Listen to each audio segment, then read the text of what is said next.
Galaw-gaw, kay harot-harot tingnan, maliksi, di mapigil ang gaslaw. Galaw-gaw, ang lahat ginagalaw, napakaharot at pakialam. Galaw-gaw, kung tawagin siya'y ganyan.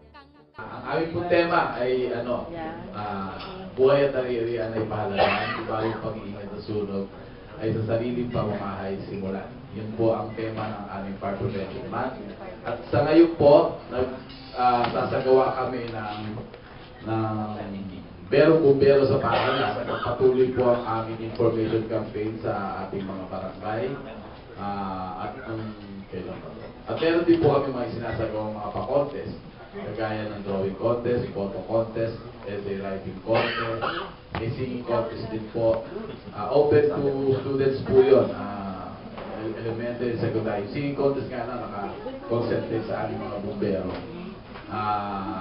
Ginagawa po namin to para tuloy-tuloy yung information. Kasi ganito parang pagka nakikita nyo kami, parang napapaalalahanan namin kayo. Pagka visible kami, napapaalalahanan namin kayo na ngayong panahon ng Marso na kung saan under Presidential Proclamation 115A by the then President Ferdinand E. Marcos, na kung saan ang Fire Prevention Month nga ay naisagawa, naitalaga.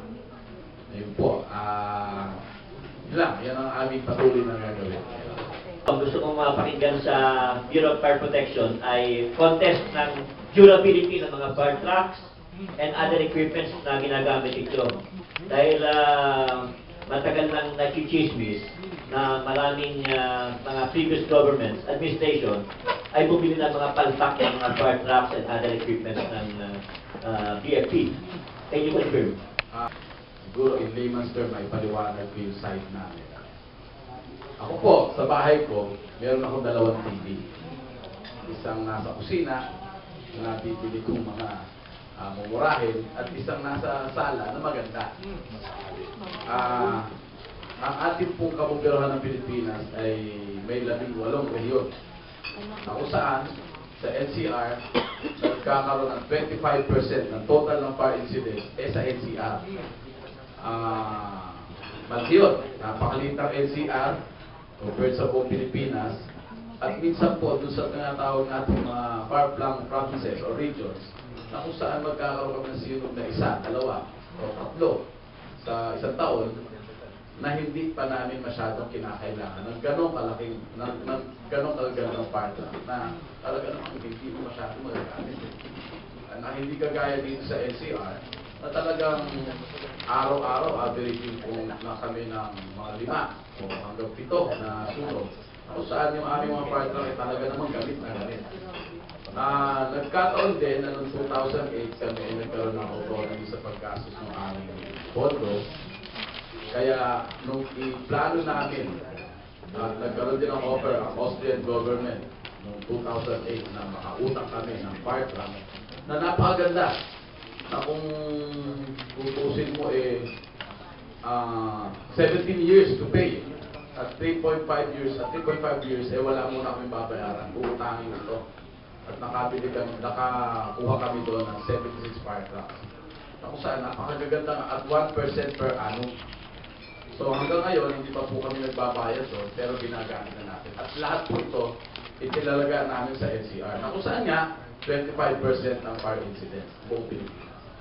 Tapos dahil sa 2008, effectivity ng aming batas, kung saan nagkaroon kami ng autonomy sa aming nakokolekta, mga collectibles namin, doon kami nakapag-decide na bumili uli ng fire truck. At yung tamang-tama na bibilihin namin, bahit sa aming mga pag-aaral, na na-meet naman yung specifications na kailangan namin, yun yung estudyante. At nilagay po namin dun sa far-flung provinces, na kung saan yung mga municipalities na nalayo, na kung saan kailangan sana namin mapunuan ng 1 fire truck to every city or municipal municipality. Kailangan magkaroon ng gano'n. Kaya lang hindi namin may sagawa. Dahil nga dito sa NCR, na kung saan kaliwat kanan ng sunog, na kagaya ng Quezon City, hindi na pwede sa fire truck lang yan. Kailangan po marami yan. Pero kung tutusin, yung total number of fire trucks namin, sufficient sa buong Pilipinas. Kaya nga lang, dahil nga yung predicament na mas marami ang sulod dito, ilalagay namin dito yung mga mas maganda, Austrian, fire trucks na malalaki at talagang pwede. At yung nabili namin mas lesser, ilagay namin sa Kulang pa rin po kami ng 300 million. Pero hopefully, ngayong taon na ito, makumpleto po namin ang kakulangan. Alam mo, Major, ang isa pang malaking problema na nakikita ko dito, mas efficient, huwag kang magagalit, no? Mas efficient yung Chinese operation ng kanilang mga fire trucks na very responsive. At we have to congratulate the Chinese Federation regarding this, no? And hindi kaya natin matono ang operation ng mga Chinese Federation sa ating operation, wherein sa mga probinsya na may kulang tayo, doon natin ilagay yung mga operation natin. Tapos meron tayong mismong taga-BFP na nakaalalay para sa immediate response doon sa kanilang mga fire trucks. Opo. Unang-una, nandito pala sila. Maraming salamat po sa suporta ng ating mga volunteers. Naunawaan namin ang laki po na naitutulong ninyo. In fact, ang aming fireman population ratio na requirement 1:2,000. Kami po ay 22,000 lang. Considering na ang ating population ngayon is 104 million, basically ang kailangan namin 50,000. I-short pa kami ng around 28,000. Yung pong mga volunteers, talagang yan po ang kinoconsider namin force multiplier, including their fire trucks. Na tama rin, sabi nyo nga, magagaling at responsive, pero sana naman po, kung meron tayong statistics na mapapakita, na talagang sila yung parating nauna, at sila yung responsible, at kami parang wala nang ginagawa sa statement ninyo, ay sana po, tatanggapin namin. Pero kung ito'y haka-haka, at parang nakakasama ang manloob, kami po parating nandun. Kami po, ang aming mga fire stations po at fire trucks, ay strategically located sa buong Pilipinas para kami makarating kagad doon sa pinakamalalapit na sunog. Kung nagkataon na ang isang fire volunteer station ay nagkataon katabi na niya, ay tsak mauuna siya. Pero wag naman po pakahuhulugan na kami parating huli. Baka ano lang yun, chamba o kaya very sabi ko medyo na dapat talaga siguro ay mayroong proper coordination. Opo, Kasi sayang ni effort Meron po sila proper coordination sa amin. Kaya nga lang, doon sa far-flung provinces, medyo wala kaming masyadong naitatalang mga volunteer doon sa nandito sila karamihan. O kasi nandito yung mga factory nila Opo. Self-preservation nila Tama rin po. Pagmamasdahan namin, self-interest din po yun sa kanila. Kailangan din nilang pero naasahan din po namin sila sa Region 4, sa Region 3, tumatakbo rin po sila. At maganda rin po nga yung mga kanilang communication system. Nagkaroon nga ng malaking investigasyon din dyan dati na baka nanggagaling din sa amin yung mga yung mga supply ko. Yung nakakahon. Totoo yun. Hindi chismis yan. Totoo yan. Parang tayo ay nagbebenta ng armas sa NPA sa MNLF. Ganun lang yan kasimple, Major. Major, tama po kayo. Tama sa yung inyo pong pananaw. Gusto ko lang po sana magkaroon kayo ng campaign kasi kakulangan po siguro dito campaign. Marami yung umaasa sa mga biktima po ng sunog na antimano, pag nasunugan sila, akala nila darating agad yung mga mga fire truck. Dapat po magkaroon din ng responsibility yung mga biktima na marunong silang tumawag agad-agad sa inyo. Yun po yung kulang. Kaya po ang nangyayari po parang lumalabas tuloy, lagi kayong delay, hindi ho nila naiintindihan na kayo po ay uma-action basta nakatawag agad nakatanggap ng tawag. Opo, kami po ay patuloy na nagkakaroon ng barangay ugnayan. Barangay ugnayan po yan. Talagang programa namin yan sa Stanley Memorial. Kung saan na kami mga bumbero, yung aming sa AOR, nag-iikot sa mga barangay para sabihin at igawa sila ng sarili nilang fire brigade at kung sino-sino yung in charge of communication, in charge sa pagtatago ng ating mga firefighting capabilities, kung sino-sino yung kanilang ginagawa po namin sila ng organisasyon at alam po nila yan. Kaya nga lang, alam niyo po, iba yung pag nandun ka na Opo. Pag nandun ka na, Hindi mo na. Natataranta ka na. Yeah. Kaya kami po, ang pinananawagan namin parati, kailangan talaga ilagay natin sa puso't isip natin yung thought namin, yung advokasya namin. Kasi po talagang napakadaling sabihin, pero ang hirap gawin. Tama. Hanggat hindi mo nasusubukan, hindi. Ako po, sa aking 28 years in service, Opo. ngayon ko rin lang yata nararamdaman, tama talaga, dapat ganito. Opo. Pero just the same, nagcha-charge pa rin po ako ng cellphone, nakatabi ko yung sa tabi ng unang ko. Ang firewall ko pa rin po, hindi pareho ng ng nire-require ng fire department. Opo. Ang kakulangan po din, yung information campaign, tama po kayo dyan. Pero kung hindi rin po kayo pagbibigyan ng media, na kahit sigaw kami ng sigaw doon sa barangay, walang retention sa memory, walang mangyayari. Kung kami po ay magkakaroon ng programa araw-araw, siguro maganda yun. Opo. Alam niyo po ba kung ano ang sukat ng firewall? Sino po nakakaalam dito ng sukat ng firewall? 2 meters.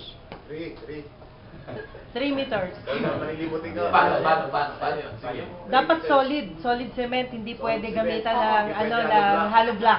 It Hindi should naman 3 be meters at 2 meters. 1 meter lang po. 1 meter. 1 meter lang. Pwede Para na. yung firewall. At saan nilalagay yung firewall? Sa likod. Pagitan ng Pagka ang bahay mo ay Pagitan ng nakata gilid. sa Opo. property line, definitely kailangan may firewall. Ayun. Umikot po kayo sa Metro Manila. 1 meter pwede na. Tignan niyo yung ating mga low-cost housing. Dikit-dikit. Dalawang bagong ang hollow blocks pa. Opo. Ang ibig sabihin lang, yung information campaign na dapat alam nila to. Pag pumasok kayo ng mall, Wala. naisip, di ba? Asa kaya Parex? Wala. Ang nasa isip kagad natin, ay saan ako bibili ng ano? Ay saan kaya yung ganito? Wala tayong concern. Kahit yung sarili natin bahay, ano nasa isip natin? Di ba security first before yung prevention, yung safety? Yung po, pag mapalta natin yung safety first, Opo. bago yung security, siguro magkakaroon kami ng magandang kaya lang dahil nga rin sa information campaign na kailangan Opo. mailagay ko, ako, at kayo, o i-share, friend nyo ako sa Facebook, marami kayo matutunan sa akin. Pero Major, kailangan po siguro meron din pong malalapit na mga istasyon ng bumbero kung saan sa Quezon City po hindi po ganun kalapit ang dating ng health. Sa Quezon City po, Napakahirap. ito po ay Seoul District, District 5 po ito, na Opo. aming 5 distrito sa District 5. sa Quezon City, Opo. sa Manila.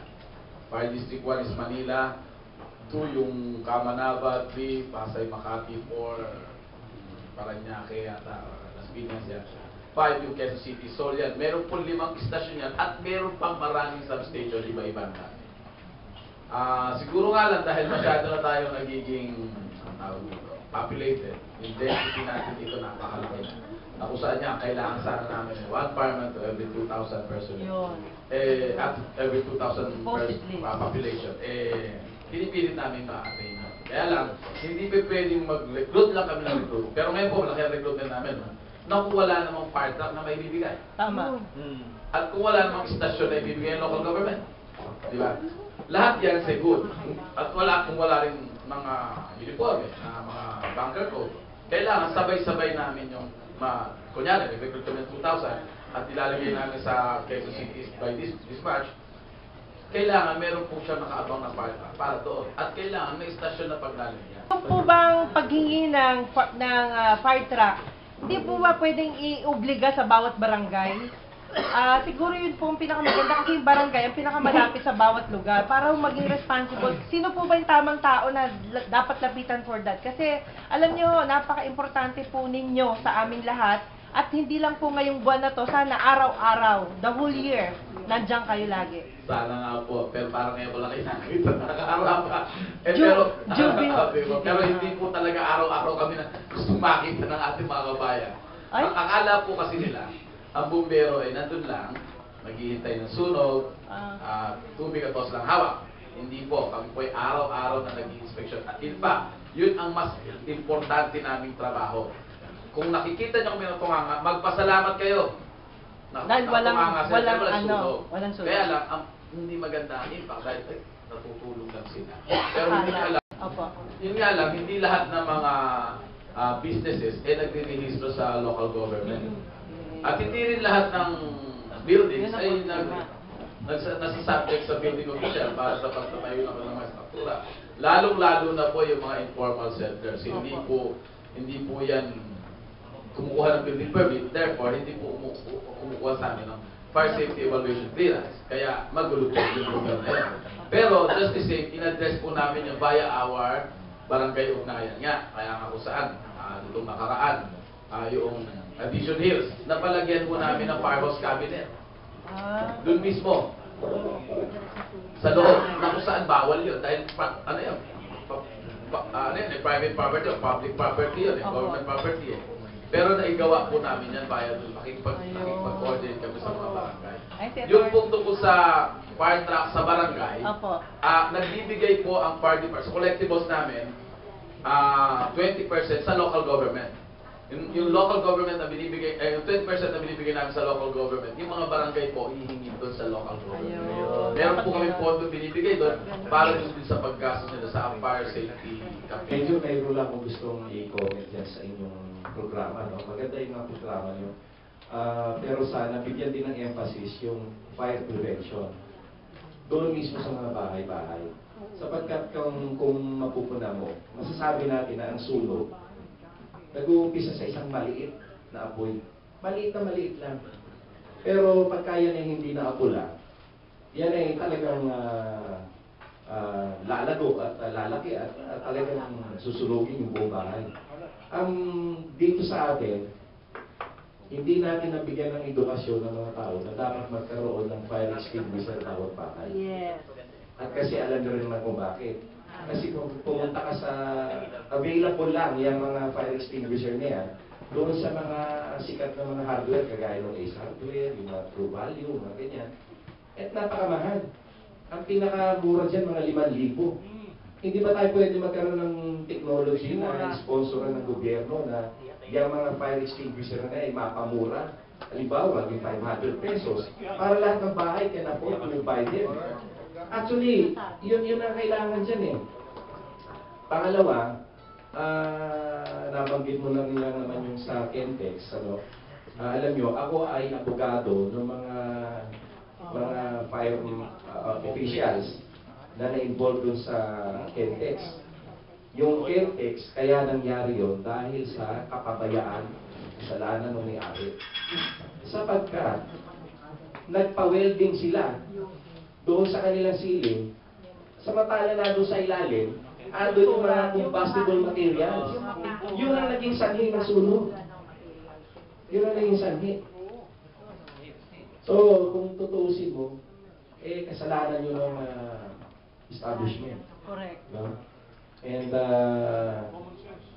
common sense yun. Ngayon, ang isa pang napuna ko rin na major, no? Tama yung sinabi mo na yung mga fire trucks na ginagamit no, na binili noong 2008, magagaling, magaganda, at saka talagang functional, ano? And then, totoo ba na noong itong administrasyon ni Noynoy, nagkaroon ng bilyong-bilyong pisong budget na ginamit, na ipinambili ng mga fire trucks na ngayon na hindi na magamit sapagkat mga sirana. And, sobrang lalaki na hindi mo ipasok sa mga kalye sa Sampalo, sa Binondo, sa Pasco. Kasi nga, napakalaki ng mga truck. Bagay lang yun sa New York, sa Washington. Pero dito sa Pilipinas, hindi. Kaya maganda pa rin yung mga medium size na trucks, hindi yung mga higanting truck. Sige po, sagutin ko ba na pinipilit ko tanan, may tatlong puntos yata yung sinabi. Unahin ko lang ulit, medyo fresh pa sa aking memory. Yung pong tungkol sa fire trucks na nabili namin noong 2008 kami nagkaroon ng bagong fire code. Naipon namin yung pera. 2012 kami nagkaroon ng medyo malaki-laking pera para mag-ipon namin ang billion ng fire truck. Kapaltan yung aming 19 ng mga fire truck na nakautang kami sa Austrian government. At yun po yung magandang sinasabi nyo. Na yun yung nailagay namin dito sa NCR. 76 po yun. Actually, magkakaroon na kami ng phase 2 noon. 76 ulit. Yun po yung malaki. Yung pong panahon nitong nakaraang administrasyon na nabili naman namin, 469 fire trucks, yun po yung maliit-liit na almost pareho yung specifications kagaya ng malalaki na hindi makakapasok. Yun yung sinasabi niyong maaari na panayang sira. Hindi, meron, maayos po yun. Sapat na sapat na.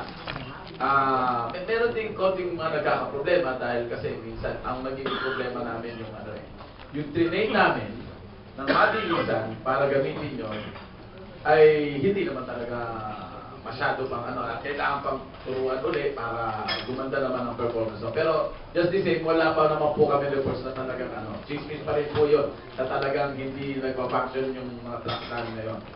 Nandun nga po yun sa power plant provinces na hindi naman masyadong nagagamit. Na kung saan isa, dalawa, ang sunog, tatlo sa isang taon. Kaya nandun po yun. Pero meron din po nasira kasi dito may mga junk po yun. Mga junk fire trucks na nailalagay din doon sa lugar na kung saan city rin. Pero nandun sa mga Region 12, medyo madalas din nagagamit yun. Pero ang ginagawa po namin doon may clustering. Para ibig sabihin, matulungan yung mga maliliit na fire truck na yun. Wala pa naman kaming problema doon sa mga fire truck na yun. Kagaya nga ng sabi ko, ang pagkakabili namin ng fire truck na yun ay na-check ko rin doon sa panahon na kung saan may pera na kami.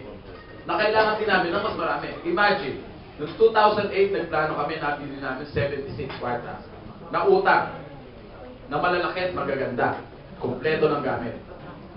Pero nitong utang yan, natipid pa namin yung pera namin. Nung maipon yung pera namin, nakabili kami, imagine, 76 as compared to 469. Hindi ba? Tapos sasabihin natin na may hinang klase. Pero 469 po ang nabili namin. As compared to sa 2012, 2008 yung pera namin. Nabili namin, nautang namin 2008 eh. At 2008, inutang 2000. At 2008 pinoses, 2012 nag-umpisa yung transaksyon. So, umpisa pala kami na nagbabayad niya, 76 yun. Lumabas ng 2012. Ang kasunod nitong 2014-15, 15-16, na kumpleto yung 469. Ganun po karami. So, isipin nyo, talaga bang, kung ang isipin lang natin yung klase, yung type of fire truck, yung Jante as compared sa Rosenbauer ng Austria, talagang laki ng difference. Pero yung dami naman po, di ba? Yung dami na may lalagay namin doon sa far-flung provinces na hindi naman magagamit din araw-araw, hindi ba wise decision din?